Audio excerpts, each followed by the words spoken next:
राय साहब जो आज हम लोग को यहाँ पर बुलाए हैं, तो हम लोग एक सर्विसमैन हैं जो कि थोड़े अवस्था में एनडीए में भी गए तो 18 साल से, जवान भी मिले तो 18 साल से, तो हम लोग बहुत बड़े सौभाग्य अपने को मानते हैं कि वहाँ से हम लोग नौकरी करके चले आए हैं। और आज जो है हम लोग का कोई पार्टिसिपेशन देश सेवा के लिए बॉर्डर पर था,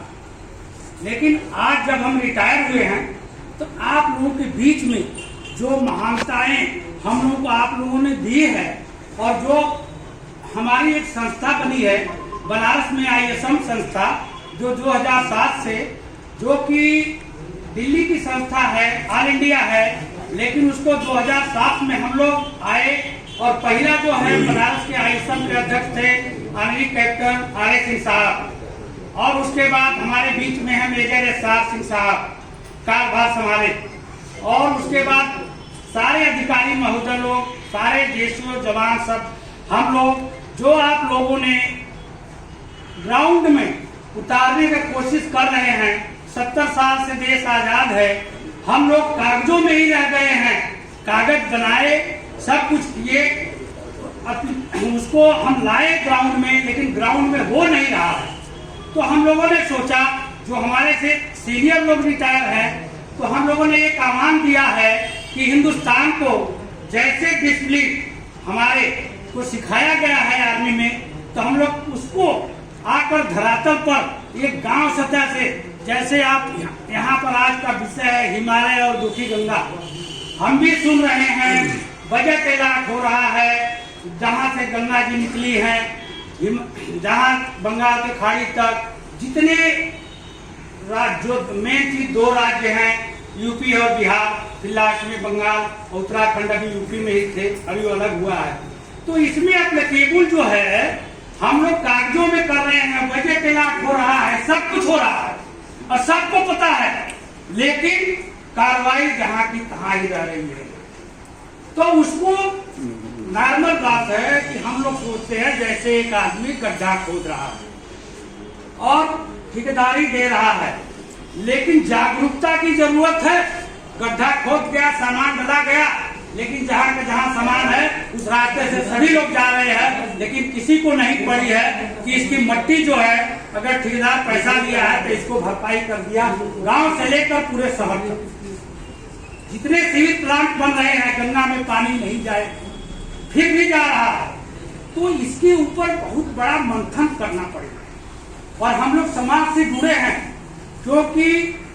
हम लोगों का जो सैनिक का मंथन है वो बहुत जल्दी रिएक्शन में आता है, तुरंत होना चाहिए, तुरंत काम होना चाहिए। इसीलिए हम लोग को हो सकता है सिविल में सक्सेस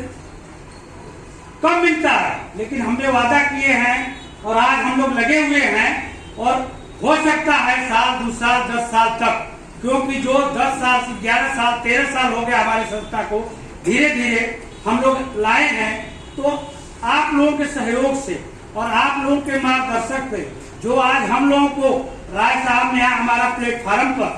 पिछले साल से ही जो आप लोगों के साथ जुड़े हैं, तो हम लोग बड़े आप लोगों के ऋणी हैं और बड़े तहे दिल से आप लोगों को स्वागत करते हैं। लेकिन आप लोगों से अनुरोध है कि ये बात आप लोग पार्लियामेंट्री तक पहुंचाइए, ये बात पहुंचाइए कि हो जरूर रहा है, गवर्नमेंट का सब कुछ नुकसान हो रहा है, लेकिन धरातल पर ज्यों का त्यों बना हुआ है। तो ये बहुत चिंता की बात है और मैं आप लोगों से यही अनुरोध करूंगा कि हम लोग को पूरा आप लोग भी सहयोग करें, क्योंकि जो आर्मी रिटायर की, यह आर्मी बहुत छोटी है, फिर भी पूरे देश को हम कमांड किए हुए हैं, पूरे देश को चला रहे हैं, पूरे देश का सुरक्षा आज भी उन्हीं जवानों के ऊपर है। तो हम एक सर्विसमैन रिटायर होने के बाद भी हम अपने आप को जवान समझते हैं। जितने साहब लोग, जितने हमारे भाई बंधु बैठे हुए हैं, आपने देखा होगा आर्मी की आज भी डिसिप्लिन, आर्मी एरिया में जाने से पर्यावरण की डिसिप्लिन, हर एक की आप जाएंगे, आप कभी कभी आज बनारस में लाइटें देखे हैं ना, स्टार्टिंग में जब आप कोई इधर क्लर्क होटल से जैसे आगे स्टेशन हेडक्वार्टर की तरफ बढ़ते थे, तो रात में पता चलता था नहीं भाई एरिया कौन है, दिन में चलते थे पता चलता था कितना यहाँ पर वातावरण को स्वच्छ रखते हैं। तो वातावरण को स्वच्छ रखिए, सभी की जिम्मेदारी है और बहुत जागरूकता की जरूरत है और सहयोग की जरूरत है। एक आदमी एक मंत्रालय बजट अलॉटमेंट करने के बाद सोचे कर लेंगे तो नहीं होगा, ये सभी को करना पड़ेगा, कंधे में कंधे मिलाकर चलने पड़ेगा। धन्यवाद। Thank you.